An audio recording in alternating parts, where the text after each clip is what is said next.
This content is brought to you by Uphold, which is a great platform that makes crypto investing easy. You can buy, sell, trade, and earn cryptocurrencies on Uphold. They have 10 plus million users, over 200 plus cryptocurrencies, and they're available in 150 countries. I personally use this platform since 2017. They're one of my go-to exchanges.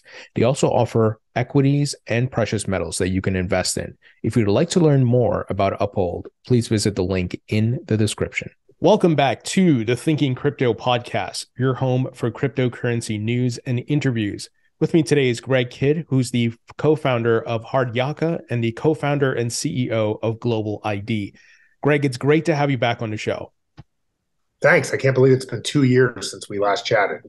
Yeah, it seems like it was just a year ago, but time flies and how things have changed since we last spoke. But I would love to start off with, what are you currently working on and investing in? Are you still involved with crypto? You've obviously had a huge track record with different crypto companies and so forth. We are still involved in crypto. There aren't a lot of new layer 1 or layer 2 protocols right now. We're particularly involved in blockchain. We think there's some really interesting things going on in identity. Especially in the wake of Elon taking over Twitter and being more of a push for people to move to decentralization, not just of money, but of social media and of messaging platforms as well. So we're doubling down on credentials. We're really interested still in currency, including cryptocurrency, stablecoins, and just new digital forms of other tokenized assets, including NFTs, commodities, etc. And we are really interested in what's going on and whether there will be a decentralized alternative to Facebook and Twitter in the world going forward and how we can participate in that. Are there any companies that you can name drop? And I know maybe not, but we got the Metaverse NFTs, and to your point, we need a decentralized social media. What are you looking at? Well, the big thing for us, and it could just be sort of flavor of the month, but I think it's more than that, is in the wake of the Twitter and Facebook sort of centralization conundrum, there have been new platforms out there like Matrix, which could potentially be a interconnect between all the messaging platforms. There's been Mastodon, which is a more decentralized version of social media. But there's a new one called Nostr, which is started by some of the Bitcoin maximalists that came from Lightning to basically create a mix of fully decentralized with some sub-servers called relays that would allow people to control their identity for social media and messaging and take with them their followers wherever and be censorship resistant. And so that's not a company, it's a protocol. I think it's getting some uptake. There'll be a conference in Costa Rica, which I think Jack Dorsey is helping fund and support. But to us, it looks like the foundation for an alternative model to Facebook and Twitter. And we think that same model of identity could be used for DeFi to basically make a decentralized but compliant form of DeFi, non-custodial wallet. So that's what we're really excited about is despite CeFi blowing up in 2022, we think DeFi is still a go, but it's going to need to be simpler to use so it can go mainstream, and it's going to need to be compliant. We think those milestones are achievable, and we're doubled down on making that happen. And what's your time horizon for that catalyst where you have that mainstream adoption? And is the catalyst that people recognize, hey, I can own my data and I can earn off of it. I can lend it out to this company or whatever it is, and through DeFi or whatever it may be? Well, I'd always like to see it this year, but if there was a version of MetaMask that everyday people could use and everyday merchants could take and accept as payment, without you having to be a crypto punk, then we would be on our way. Whether that actually happens in 2023 or we bleed into 2024, that's what we think is the big sort of excitement this year is now that we know that CeFi is kind of has its limits, both from a regulatory point of view, a risk point of view, a fraud point of view. The question is DeFi and Web3 up to the task of filling in for the gap and carrying the torch forward. There's still some missing pieces, but we see those infrastructure processes working on making DeFi usable by everyday people, and efficient and scalable as being there for 2023 and beyond. And do you envision, and I'm kind of getting to the weeds here, but do you envision that through a decentralized social network that our information will be on NFTs and then kind of in a way lend that NFT out to monetize it, secondary markets with our data and so forth? Or am I dreaming too much here? I just believe you ought to have an identity. And if you post something, that ought to be on posted to like Twitter, Facebook, Instagram, TikTok, whatever. And if you're messaging someone, you shouldn't have to worry about whether they're on WhatsApp or Telegram or WeChat. So, and then finally on money, if I need to send you value, I shouldn't have to worry about, well, do you only accept wrapped Ethereum and I have this, and everything should just be identity to identity. And whether you're moving money, social media, text messages, that should just be obscured in the background. And like currently right now, to make any of that happen, you have to be like a super geek. But when that gets like stripped down, so like people don't even know that they're using DeFi, they don't know that they're using a non-custodial wallet.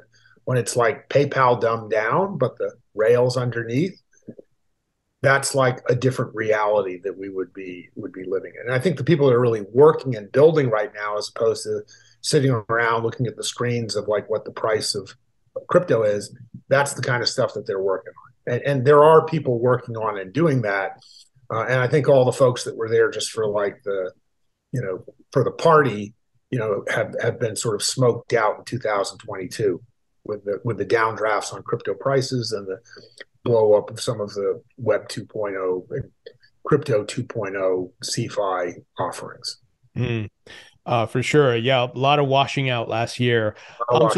Yeah. So talking about on the topic of identity and maintaining your identity online, tell us about what's new with GlobaliD and what we can expect in 2023. So GlobaliD is at risk of being too much of a Web 2.0 company. And so what we've done is that GlobaliD should be one platform amongst others, one application amongst other, where you could go and collect your Easter egg of credentials for your identity. And so if it was just like GlobaliD, then you're just trapped in another silo. So we've separated out things like, well, if you're going to have a universal namespace, that shouldn't be controlled by any one company.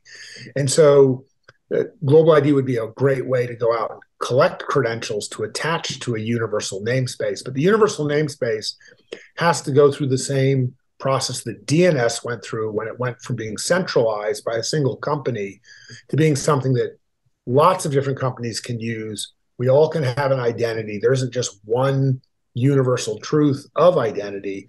And so we're looking for sort of a DNS type rebirth of identity, and GlobaliD can't be, the proprietary solution for that, because that just defeats the purpose. You're right back into a centralized, whether it's like names are being issued by Skype or Twitter or GlobaliD, it can't be by any of those. It's got to be neutral, and that name has got to be interoperable across different use cases. And so there's a project called the Universal Namespace.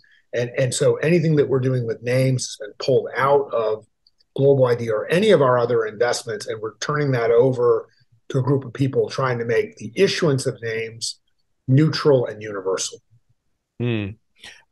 Remind me, Greg, are you guys using any specific blockchains or your own proprietary blockchain?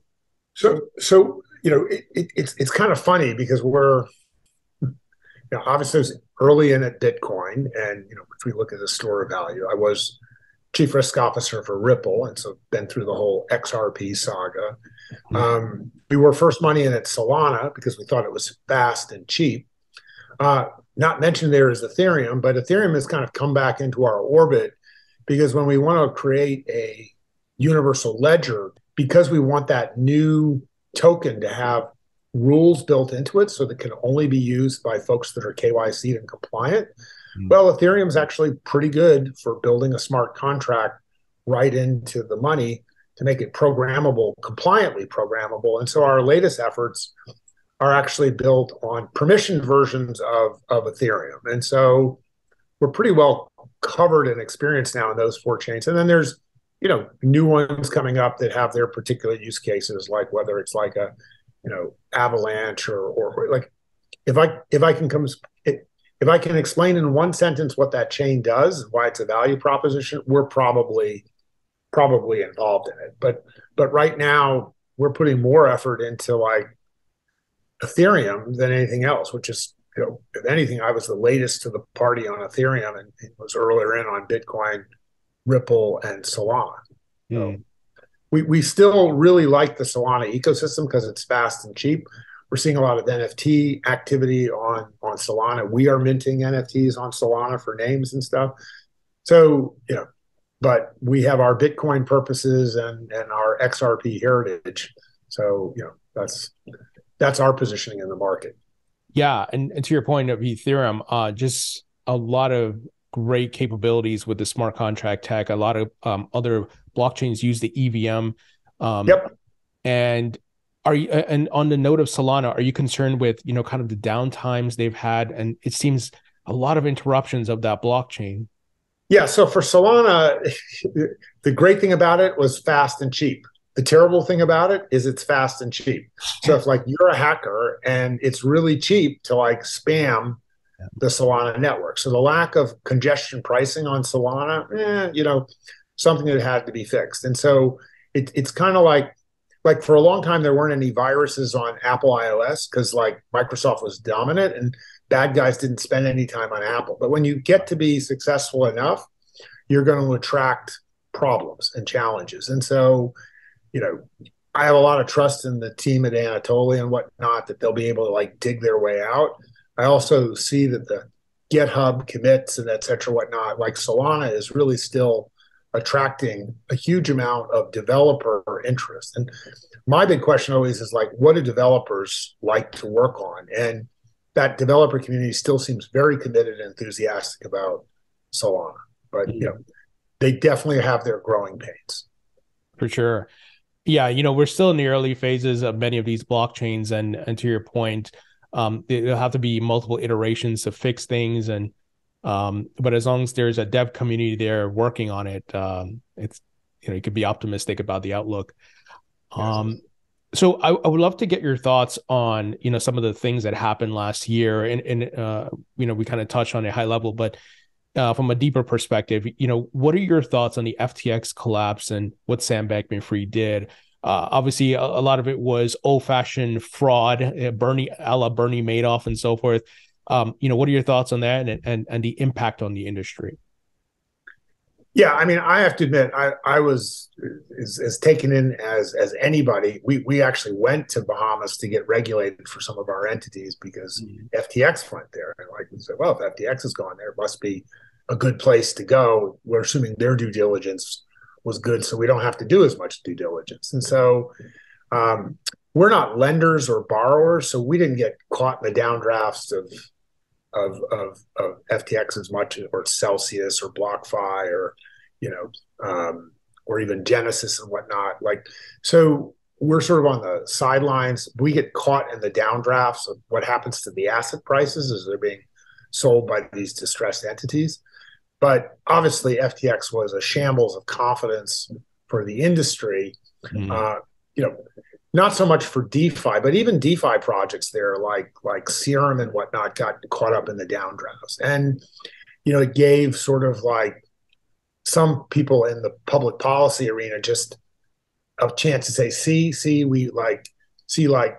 we shouldn't allow crypto. Or the interesting thing that came out of it is the lesson you learn from FTX is that we should just ban crypto, or should we like regulate it? And still, there doesn't seem to be much of an awareness that crypto didn't blow up. CeFi institutions blew up, and that the reason they blew up was just old-fashioned leverage and old-fashioned fraud. And you could debate. I tend to think that Sam may actually believe his own bullshit and stuff. And because he's so convincing to himself that like it's hard to believe that there's not some, I don't want to call it mental illness, but I think I'll call it mental illness, that to some extent I think he actually, believes himself, which is, a little sad, but now it's in the courts, but in its wake is just a tremendous amount of collateral damage, because a lot of valid projects, did take money from FTX, but at the time nobody knew that this Robinhood was actually, not stealing from the rich to give to the poor. He was stealing from everyone to give to everyone, and so it's a weird kind of conundrum, and it just takes time for that to wash out. I don't know who else is left to go bankrupt, like, because nobody else had like leverage and cross dependencies in the market. So hopefully we've kind of flushed through all the parties that were vulnerable to other counterparties that got overextended or got sucked up in Sam's games. Yeah, and I just recently spoke to some folks at the Blockchain Association, and they're saying in DC, a lot of folks they left a sour taste in their mouth, and they don't even want to talk about crypto. It's lower on their priority list now, so it's a lot of credibility that we have to rebuild in DC with regulators, politicians, and so forth. It may, but the rest of the world is going to move on, and what the U.S. has to just make a decision is: do we just want to like, take a halt, take a pass for a while and let everybody else, like in China now, even in Hong Kong, they're starting to license crypto again. And so China was like burned it all to the ground. And now we see that like is an area of rebirth. So, these cycles go through, at the end of the day, you're either going to have to ban it or regulate it, or maybe you can just ignore it. But, you got to pick one of those three boxes. We know what the SEC is doing. The SEC is just using it as an excuse to like shake down various companies. They're not pointing to like, well, this is how you do it the right way, and here's a poster child company that's doing it the right way. They're just taking a notch out of one company after another, and you just that knock is going to come on the door when you're big enough for the collection man to come by and say you're going to have to pay your fine.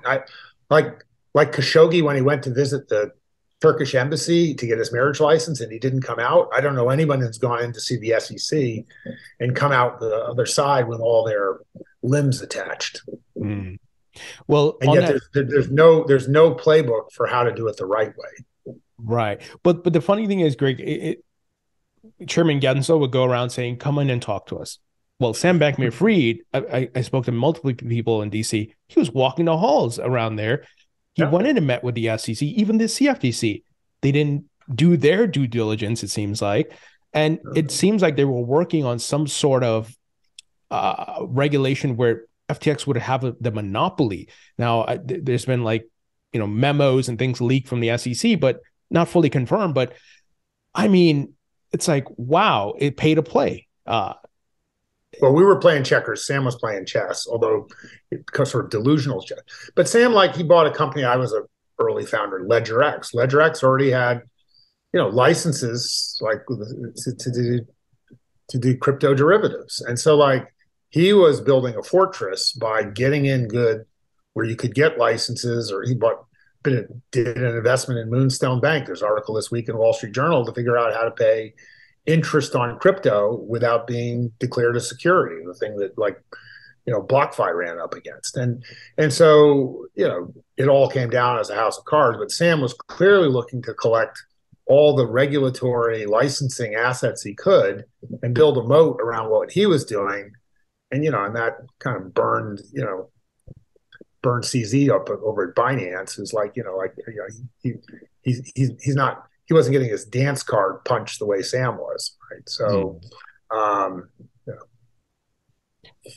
Do you think we have 2022 was the end of CFI lending and borrowing, and that? No, I don't think so. I think it's the end of CFI lending and borrowing with unperfected collateralization. you can say it's collateralized, but if you can't get it till Monday and it's Friday and there's a problem, that's sort of an imperfect collateralization. Now, one thing that did work in the meltdown was DeFi collateralization, and the special deal that Sam cut for Alameda was like he didn't force liquidations when their positions were underwater, and that's how he got deeper and deeper in. Had that been actually properly collateralized and enforced the way he enforced it on others, they would have taken a hit, but they wouldn't have been burned to the ground. And so, Sam did himself a disservice by not working with perfected collateralization. We think that there could be responsible, lending and borrowing, and Coinbase will let you earn a return on some things, and then you can borrow on some things, but they're perfecting the collateralization. It's still not DeFi, but there's something between the Wild West and automated liquidations in DeFi, and it's called responsible borrowing and lending. But it sure has taken a huge hit in 2022, and the kind of leverage ratios you're going to get. I mean, I think those are a thing of the past. But this is not new. This has happened before, not with crypto. It happened with mortgage-backed securities. It happened in the dot-com crash. It's happened with buying government debt from Russia or Mexico. We've seen these things where the ratios get out of whack and people get exuberant. Well, I guess one thing too, the silver lining to the collapse, if you want to call it that, was that we saw a lot of exchanges kind of raise the standard, proof of reserves, Merkle tree audits, and things like that. So one will think, why wasn't that in place right in the beginning? But I guess you live and you learn. And then, what are your thoughts on that? Party on, man. Party on. And then maybe pretty good reserves, but proof of reserves, yeah. I feel like we're not at the point yet, and I don't know why proof of reserves. I mean, it seems obvious to me that you ought to be able to prove your reserves. And I know people have come up with all sorts of excuses, whether it's Tether or Binance, it's privacy, secure. It's come on, guys, this we live in the world of zero knowledge proofs. You ought to be able to prove you either got the money or you don't. And if the money is in this form versus that form, you ought to be able to prove it. If Craig Wright thinks he's Satoshi, he just needs to sign a transaction. It's we're not living in a world where it's impossible to prove that you are or aren't in possession of a certain asset. For sure. On the note of Tether, this thing keeps lingering. Do you think it's still a threat, of collapse and effect on the markets, given that they still are under scrutiny of show us the full reserves and what you're doing and so forth, and what's backing the stable coin? Yeah, it's always a crapshoot as to I remember when Tether got into trouble before, and they double used the funds, and 800 or 900 million disappeared. And I was sure Tether would collapse then, but people are no, it's so useful for moving money around, especially getting money out of China. We don't really care that it's not fully collateralized, as long as the clock doesn't stop when it's my turn with a hot potato, then we'll keep going. And so there's such a desire for Tether to simply succeed because it's so useful to a bunch of people that want to move a US dollar equivalent without necessarily the scrutiny of the banking system.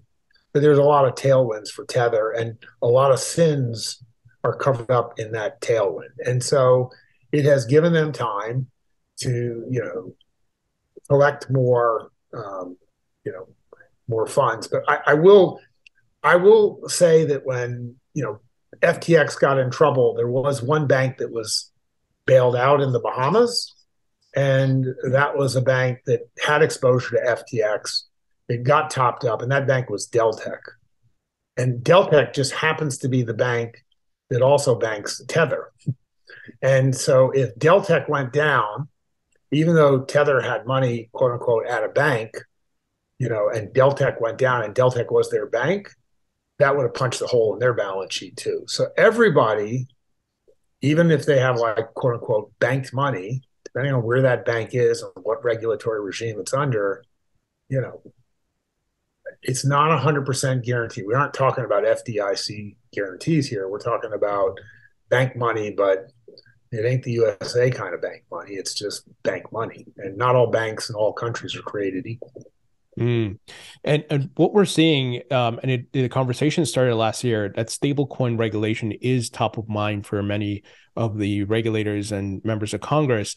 It seems like we would most likely get stablecoin regulations before we get comprehensive crypto regulations. And then there's also the regulated entity of Circle and their USDC, which is competing with Tether. How do you see that dynamic playing out? Do you see USDC being a winner ultimately because of regulations coming in place and Tether still having its issues? It's really unclear. I completely agree that stablecoin regulation is a thing of its own. But from my point of view, I don't see any consensus amongst policymakers as to how they want to regulate stablecoins. Do they want stablecoins to be issued by banks or not? And if they are issued by banks, well, then who's going to regulate them? Well, the banks have their own regulators, not the SEC.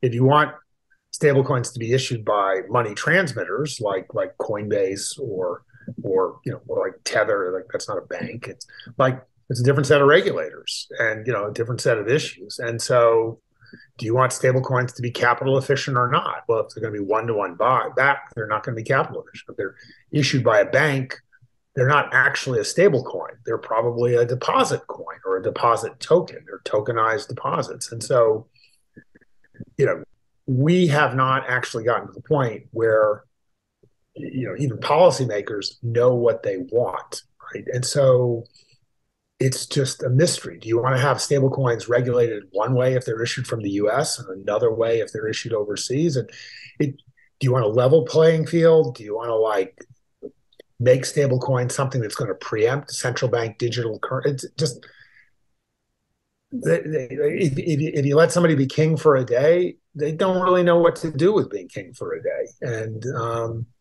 so it could happen. I don't actually expect there to be clarity on stablecoins in 2023 because the policymakers and the regulators and the political people, they don't know what they want.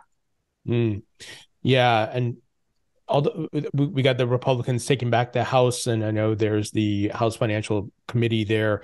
It seems they want to do things, but still, will they actually be able to? But they don't know what they want to do. I mean, they and it's both parties. It's not one party or the other.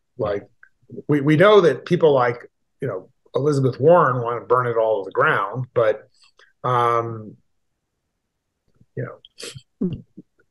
she doesn't have the votes to burn it to the ground, but she certainly can make a lot of noise. And funny enough, she seems to be good pals with Chair Gensler. Yeah. But burning it to the ground, and I don't think Gary wants to burn it totally to the ground because he's collecting fines and he just wants his pound of flesh. They're not seeking clarity; they're seeking fealty, which is different from. It's not a policy framework. It's just, we kind of think what you're doing is kind of dirty, and we're not going to kill you, but we're going to make you pay essentially a tax. And how big the taxes you pay depends on how much money you have in your kitty.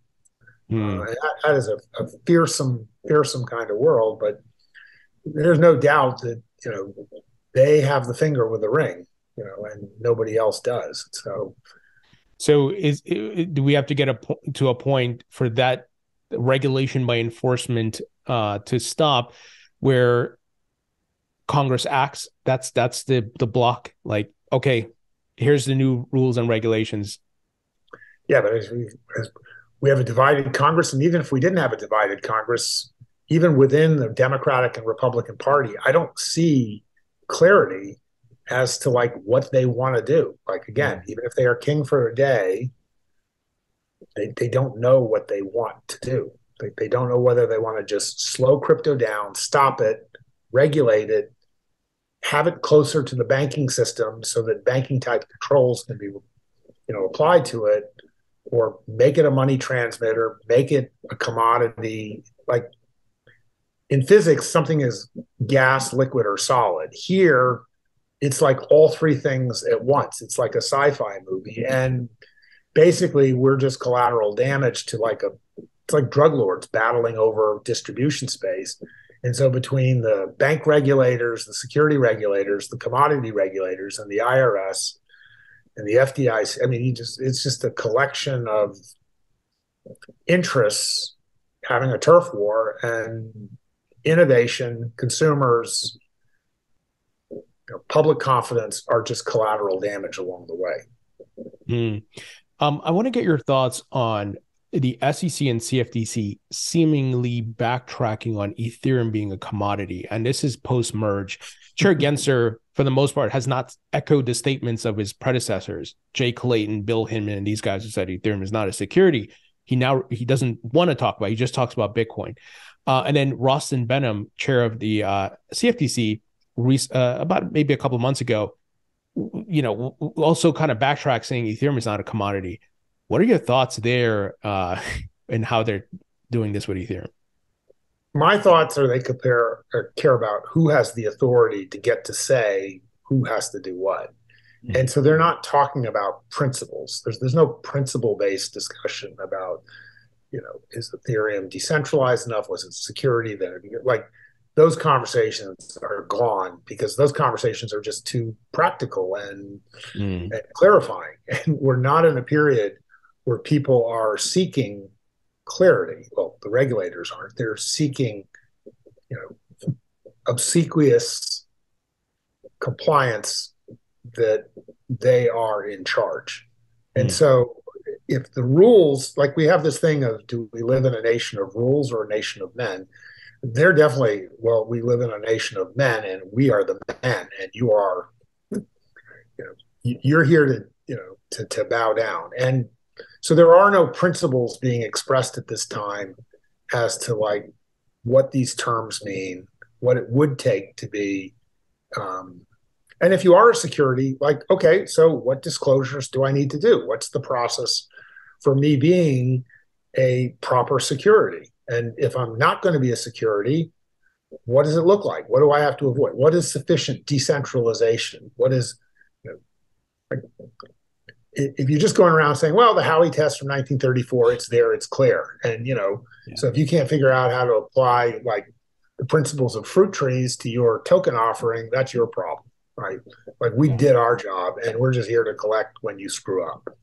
And that's, frankly, I'm being, but that's how it feels. Like, I don't think there's a lot of people running around right now thinking about, oh, I'm going to launch a layer 1 protocol, because they feel like they're going to get the crap beat out of them. Right. Yeah. A lot of folks contemplating leaving the US. Many who are like in other countries that want to come to the US are like, no, we. Yeah, but you leave the US, but these connecting flights, and there's still this fear that you're going to get pulled off the plane. Like, just leaving the US, it's not enough. Everything flows through and touches dollars at some point, and Americans find their ways into this, and they've pretty much shown that like the long arm of their turf, extends to every corner of the planet, and it's just a matter of time till they get to you. If you get big enough to show up on the radar screen, you're going to get a knock on the door. I want to get your thoughts on the latest with the SEC Ripple lawsuit. Things have really escalated, progressed, whatever the terminology is around that. And there seems to be light at the end of the tunnel that we're going to see some sort of resolution this year. But also there's a layer there with Bill Hinman and his emails and communications and potential violations of ethics as it relates to Ethereum. It seems that's hanging over the SEC. They don't want that information out there. And what do you think? What do you think about all this? And how do you see? What type of conclusion do you see for this situation? I really don't know how to handicap that one. It was looking better for Ripple, and then FTX blew up, and just basically everybody's just sort of heaping abuse on the industry. And so once again, Ripple and XRP gets sort of carried along with those wins. I don't know. I mean, I think the SEC made a fundamental, terrible mistake suing Ripple the way they did, but they're kind of committed to it, and they don't have a way of backing down, because it would like if you're the big bully, you never can show weakness. And so it's tough. And part of the problem for Ripple is if like they find a friendly enough venue, the SEC, for these other cases where they get their pound of flesh from folks that don't have the resources to fight, it just sets a set. It's a bunch of singles. It's not doubles, triples, or home runs. And the SEC just builds up this sort of like this casebook of preferences where folks that couldn't defend themselves capitulate, and they get those pieces of the precedent, and then they just say, see, like we won in all these, why shouldn't we win with Ripple? Regardless of all this stuff about Hinman and, all that other stuff where they're like absolutely against transparency about what happened before.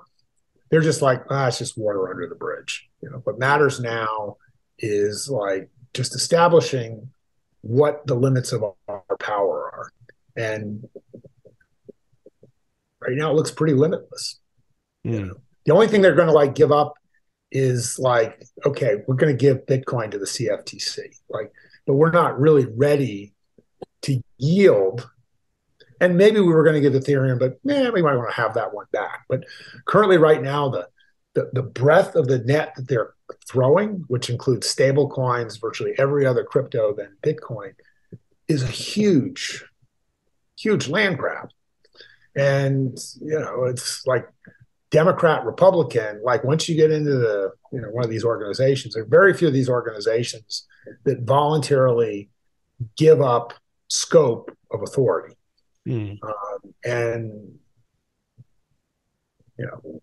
it's not like the OCC or the Fed have been like really trying to go out there and like grapple and take stuff from the SEC. And so, but the CFTC, they're not just like lying down on their back, but they're not picking a fight with the SEC, right?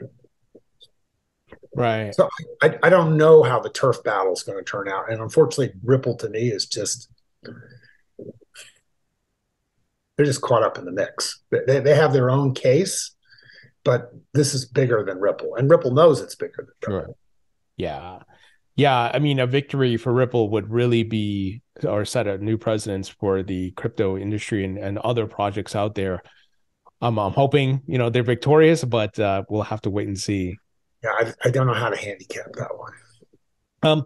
Folks in the XRP community want me to ask you, are you still involved with Ripple in any way? Do you still hold XRP and things like that?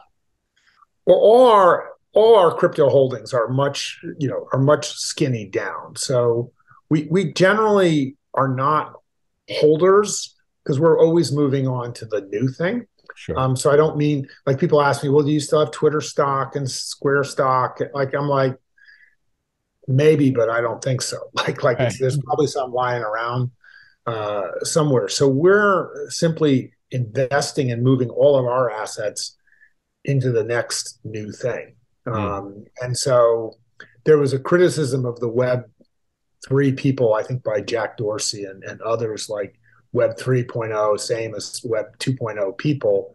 And we are guilty as charged. We have moved our investments from the early pioneers in fintech, in just tech in general, and in crypto, and we're always on to the next new thing because we're here to learn, and we're not investing other people's money. We're just doing it on our own, and so we get bored with the status quo, and we try new things, and usually we make mistakes and get burned, and we just call that education.